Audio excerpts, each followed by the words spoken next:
So this was Arsenal's unprecedented transfer window, and to be honest with you, there's been a lot of positives to take from this entire transfer window. I know I made a video previously talking about Arsenal's precedented transfer window because I wasn't really impressed with everything that was going on. I was pretty scared of certain players going to certain teams, especially like Eze potentially moving to that team across the road. But look, that's done now. The transfer window's ended. We're going to talk about it, right? We're going to give our verdict. We're going to see all the players that have come in and gone, and we're going to rediscuss on whether or not Arsenal have done everything they could to potentially go into the season and hopefully win a major trophy, win the Premier League or the Champions League. Let's just see whether they've done enough, right? So in terms of the outgoings that Arsenal have done, let's just really focus on that for the beginning, because let's be honest, right, in terms of a transfer window, it's not just about the players you bring in, it's the players you let go as well. We need to look at both sides, and we have exits such as Marquinhos, who goes back to Brazil, Nuno Tavares, who went to Lazio, and both Nuno Tavares went for around £7.6 million and Marquinhos went for around £3 million. And then we have other players such as Sambi Lokonga to Hamburg. I think he went for around £2.5 million. Now don't get me wrong, right, just to go over some of these players, right, Marquinhos back to Brazil, he wasn't doing anything, he needed to go, right, he's been there way too long. We thought he'd be like Martinelli, a new sort of wonder kid, but that didn't work out. Nuno Tavares for £7 million essentially, that's really low, especially since he was on course to break the assist record. I think he might have broken the assist record in the League One, which is very, very disappointing to get that fee for him. We should have got more, but Arsenal really need to focus on the departures from there. Sambi Lokonga for £2.5 million. Again, we bought him for around 10 to 15 million pounds and sold him for such a low fee. He's been on loan to multiple teams, whether it's Luton Town, Crystal Palace. I think he might have gone to La Liga as well for a season, and he just hasn't stamped his mark anywhere. I mean, he was touted as the new Yaya Toure. Company had a lot of praise for him, but honestly, why the hell are we listening to Company when it comes to like some players? I mean, I don't know what we're doing there, but he needs to go to a different team. He needs to revive his career, and he really needs to just push on, and best of luck to him. And then we've had multiple players who have left on a free. We have guys like Mikel Arteta, I don't really know much about him, but we have other players like Kieran Tierney, Jorginho and Thomas Partey. Kieran Tierney I'm gonna miss. He was a player I was really fond of, but it is what it is. I made a video on that. Jorginho, he was getting on in his age and he needed to move on as well, and he was a good servant to the club. He was good at being that stopgap, being that player who could be a backup,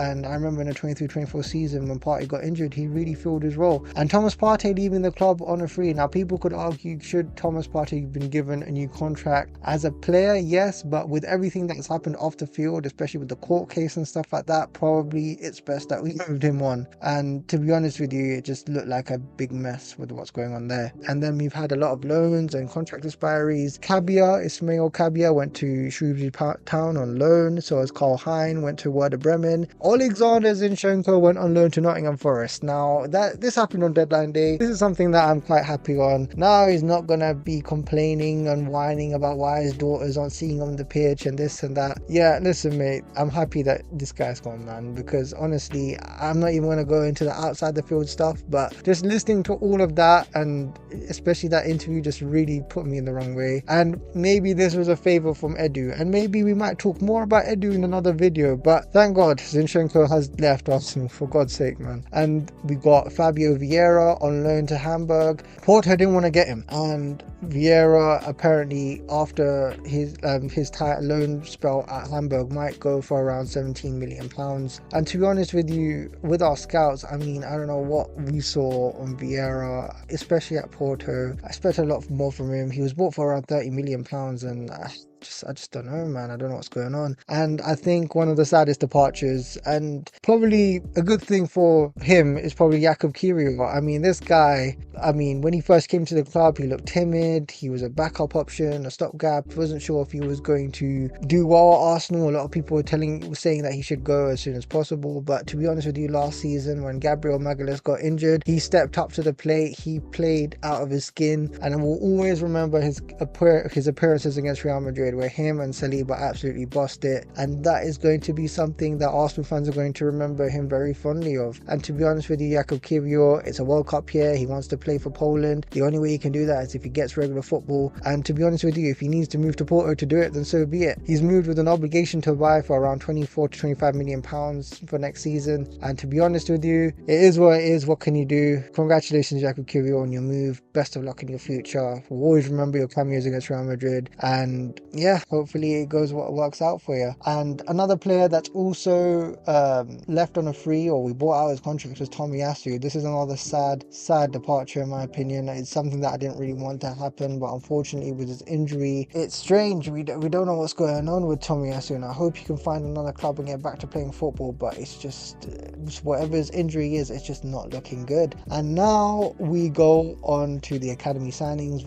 We bought players like Callan Hamill from St Johnstone on a scholarship deal. We've got Demian Augustine from Derby County, and we've got Remy Lupinski from Milton Keynes. Yeah, I don't know about any of these guys, but anyhow, we are going on to the main course essentially. Who the hell did Arsenal bring into the club, right? And Arsenal have brought in a hell of a lot more players than anyone could possibly have dreamed of. It's absolutely nuts. Anyhow, one of the first signings that we did this summer was Kepa Arrizabalaga. I already made a couple videos on this. I wasn't happy on this because I'm not too keen on Kepa as a keeper, but shamelessly we can come and say, yeah, we bought the most expensive keeper as our backup option at the club. We all remember how much Chelsea paid for him, around 70 to 80 million pounds, and now he's our backup and we bought him for 5 million pounds. So great times. In terms of a backup, I don't have too much of an option.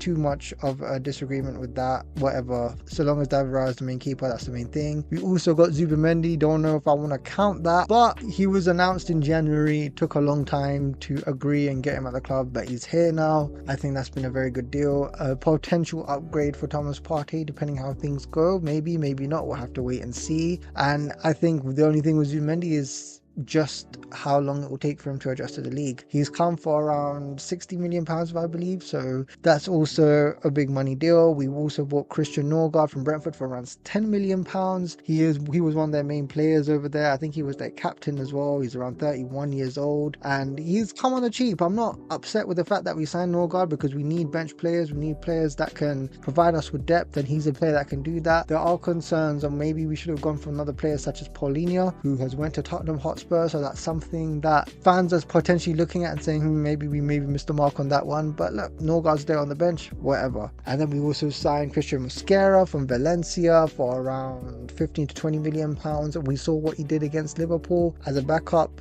to Saliba. I'm pretty happy with that. He's a young player with potential, bought for a relatively cheap price. I'm not upset at all. I think he'd be pretty well. And in terms of some of the most controversial, probably the most controversial signing of this entire Arsenal window is pretty much Noni Madueke from Chelsea, bought in for around 48.5 million with 3.5 million add-ons, so overall 52 million pounds. That is a hell of a lot of money to give to Chelsea Football Club. Lord knows why we did that, why we decided to go for Noni Madueke, especially with that money. Could we have gotten for another player of a similar quality, for a similar price? I mean, we saw Mohamed Kudus go to Tottenham Hotspur. That was another player we could see. There was Xavi Simons, who's also went for Tottenham Hotspur. I know I'm only talking about those two players, but there were a lot of players across the world for that sort of money that Arsenal could have got that would have probably been a better fit than Noni Madueke. But Noni Madueke has played, he looks alright, but for 52 million pounds, I mean, that is a lot of money. And maybe one of the reasons I really thought about why we really signed Noni is because he needs to cover for Saka, because Saka has got a really big injury. God knows if he's going to play as many games.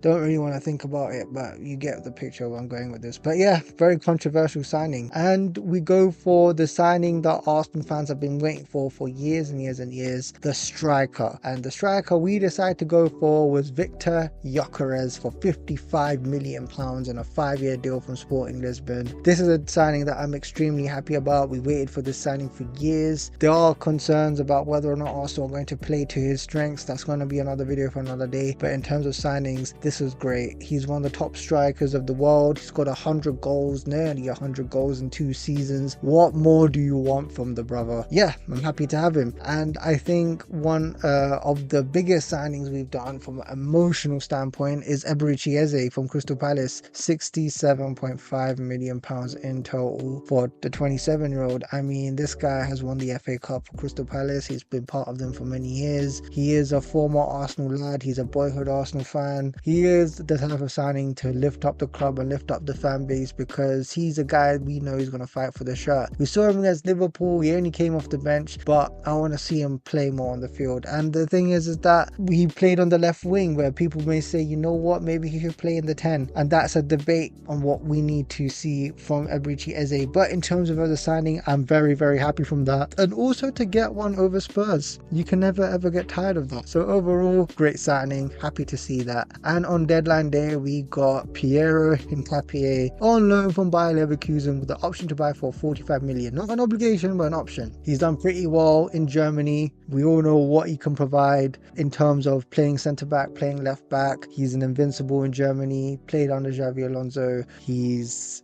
got to the Europa League final. He's a guy that can be on the bench but also fight for his spot in the team, and you never know, maybe he might just beat Mars Lewis Skelly and Calafiori for that left back spot. Anything is possible. He's got that South American mentality. He's a fighter, maybe a bit rash, but that's what you get with players like that. But yeah, that is Arsenal's transfer window. I mean, we've literally spent damn near over £250 million.